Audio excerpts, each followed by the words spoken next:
Nasiku. Muhammad Mustafa. Sedaplah nasi ayam hijau. Tekstur nasi lembut beraroma pula tu. Sebab saya pakai beras berkat padi yang ditanam di Selangor, Luaran Bumi Putra. Berkat padi, nak.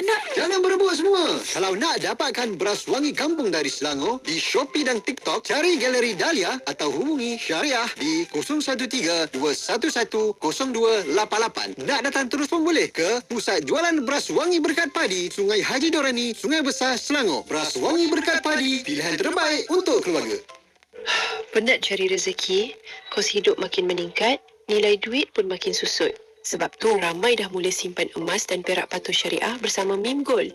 Simpanlah sekarang untuk masa depan anda serendah RM50 sahaja. Dengan Mim Gold, urusan simpanan kini lebih mudah dengan 7 cawangan di seluruh Malaysia. Layari www.meem.com.my untuk maklumat.